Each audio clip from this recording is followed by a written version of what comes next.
भाई ये घटना इतनी निंदनीय है और ये एक बार पुनः साबित करती है कि बिहार में सिर्फ लाठी और गोली की ही अब सरकार रह गई है। मुख्यमंत्री नीतीश कुमार जी के पास हर समस्या का एकमात्र समाधान लाठी और अब गोली चलाना रहेगा।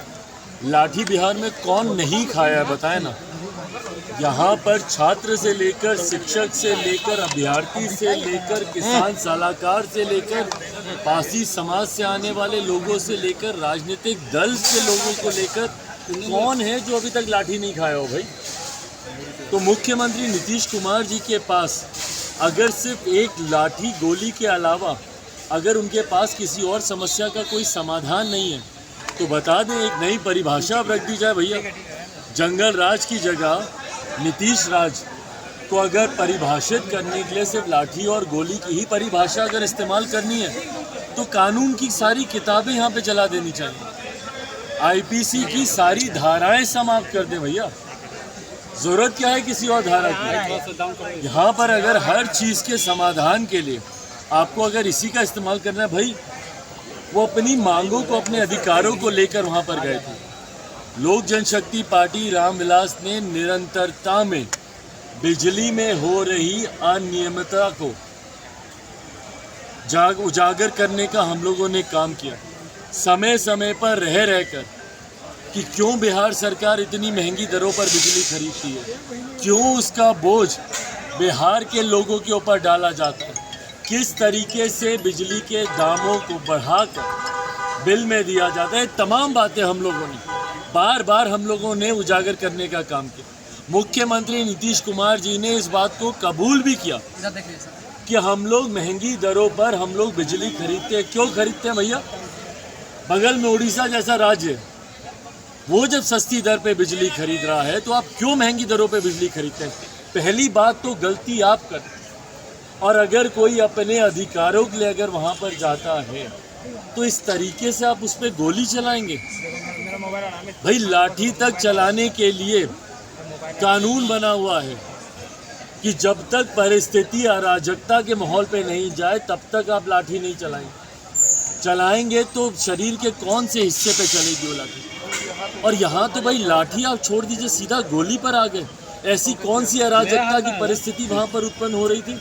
और अगर हो भी रही थी तो क्या प्रशासन का काम है कि लोगों को गोली मार देगा, उसकी हत्या कर देगा?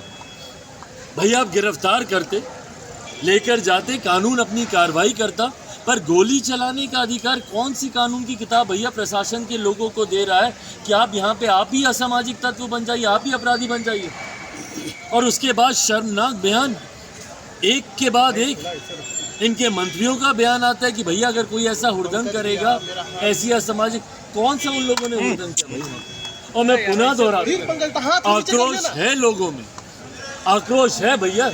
अगर किसी के आज की तारीख में भुखमरी, गरीबी, बेरोजगारी, महंगाई, इन समस्याओं से बिहारी जूझ रहा है, आक्रोश है। अगर आक्रोश वो अपना दिखाने वहाँ पर गए हैं, इसका मतलब आप गोली मारकर आप उनकी हत्या कर दीजिएगा, ये कहीं से जायज़ नहीं है। कल पार्टी का प्रतिनिधि मंडल भी एक वहाँ पे पहुँच रहा, संजय पासवान जी के साथ पार्टी के तमाम नेता वहाँ पर जा रहे हैं। एक बार जानकारी इनके तहत भी सदन चल रहा है, सदन एक बार समाप्त होता है, हम भी वहाँ पर जाएंगे और एक बार ये जानकारी आए कि भाई सही में क्या हुआ नहीं हुआ। पर मैं नहीं मानता कि कोई भी परिस्थिति प्रशासन को बाध्य करती है कि आम बिहारियों के ऊपर आप इस तरीके से गोली चलाएं। अपराधी आपसे पकड़े नहीं जाते। बिहार में आए दिन हत्याएं होती हैं। एक अपराधी बता दें जो इनके प्रशासन ने पकड़े हो। अपराधियों को पकड़ने में इनके हाथ कांपते हैं और आम बिहारियों के ऊपर गोली चलाने में इनके हाथ खुले रहते हैं। और मुख्यमंत्री नीतीश कुमार जी भैया गृह मंत्री कहाँ हैं? वो बिहारियों की हत्या उनके प्रशासन के लोग कर रहे हैं, कहाँ है मुख्यमंत्री भाई? तुरंत प्रधानमंत्री से जवाब वो मांगते हैं कि प्रधानमंत्री को मणिपुर पे बोलना चाहिए, क्या मुख्यमंत्री को कटिहार पे नहीं बोलना चाहिए? क्या उनको बेगूसराय की घटना के ऊपर नहीं बोलना चाहिए? मुजफ्फरपुर दरभंगा की घटना पे क्या मुख्यमंत्री नीतीश कुमार जी को सामने आकर नहीं बोलना चाहिए? भागे हुए जाते हैं, वो बेंगलुरु जाएंगे, अभी मुंबई में बैठक होगी, फिर वो जाएंगे इस उम्मीद के साथ कि हमको संयोजक वहाँ पे बना देगा कोई। पर अपने ही जिला में जाने के लिए उनके पास समय नहीं है। क्यों नहीं जाते भैया वो वहाँ पर? और जाकर देखिए एक आम बिहारी मरा है ना वहाँ पर, तो जाकर जानकारी हासिल करें। भाई मुख्यमंत्री के साथ साथ प्रदेश के गृह मंत्री भी हैं, वो प्रशासन तंत्र उन्हीं के अंतर्गत आता है। तो जो मुख्यमंत्री ये मांग करते हैं कि प्रधानमंत्री को बोलना चाहिए, मुख्यमंत्री को भी इन विषयों के ऊपर बोलना चाहिए और कम से कम अपने प्रदेश में तो जाए मुख्यमंत्री जी। ऊर्जा मंत्री तो कहते हैं कि जब अब लोग दंगा करेंगे तो चलेगी। तो भाई बस यही अब रह के यही तो हम बोले ना, आईपीसी की सारी धाराएं खत्म कर दीजिए भैया, कानून की किताबों को जला देंगे। इनके पास सिर्फ लाठी गोली ही एक समाधान बचा है। बात आप किसी से करेंगे नहीं, समस्या का समाधान आप निकालेंगे नहीं, तो क्या करेगा भैया कल को एक बिहारी? छात्र आज भी परेशान है भैया 3-3 साल के कोर्स के लिए। कल हम लोग गए थे, परसों गवर्नर के साथ हम लोग की बैठक थी। इनके सत्ता पक्ष के जितने लोग हैं बिहार से, उन सब ने बायकॉट किया उस बैठक का। भाई वहाँ पे जाते, वहाँ पर जाकर गवर्नर के सामने आप अपनी बातों को रखते। हम लोग तो गए भैया, हम लोगों ने रखा। उच्च शिक्षा को लेकर जितनी अनियमितता यहाँ पे बढ़ती जा रही है, 3 साल का कोर्स 5-5, 6-6 साल तक यहाँ पे समाप्त नहीं होता। वैकेंसीज पड़ी हुई है वहाँ पे, उसको नहीं भरा जा रहा है, कोर्सेज कंप्लीट नहीं हो रहे हैं। इन तमाम बातों को अगर कल को लेकर अगर छात्रों में अगर आक्रोश और बढ़ता है तो क्या करेंगे? गोली चलाएंगे। अभी तक अभ्यर्थियों के ऊपर जिस तरीके से आप अत्याचार आप कर रहे हैं शिक्षक अभ्यर्थियों को लेकर, पहले सीटेट बीटेट, उसके बाद बीपीएससी का आपने बहाना बनाया, सारी चीज़ें होने के बाद डोमिसाइल नीति को आप उसमें से हटा देते। तो कल को जब वो और बड़ा आंदोलन करेंगे, क्योंकि बातचीत से आप समस्या का समाधान तो ये लोग निकालते नहीं हैं, तो क्या करेंगे? कल को सारे शिक्षक अभ्यर्थियों पे भी गोली चलाएंगे।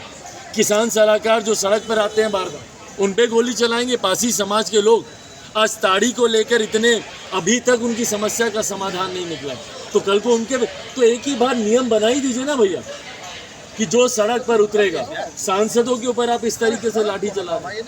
जब भारतीय जनता पार्टी के तमाम लोग उतरे थे, उनके विधायक, उनके सांसद, किसी का सर फूटा, किसी का हाथ फूटा, कार्यकर्ताओं, तो एक ही बार मुख्यमंत्री नीतीश कुमार जी बता देना कि भैया यहाँ पर एक महाजंगल राज चल रहा है और इस महाजंगल राज में कानून की कोई भी धाराएं यहाँ पर नहीं इस्तेमाल की जाएंगी, यहाँ पर सिर्फ लाठी इस्तेमाल की जाएगी। और उस पर भी अगर आप लोग नहीं खामोश हुए तो गोली आपको बचेगी। चिराग जी, आप और चाचा एक साथ चुनाव लड़ेंगे हाजीपुर से।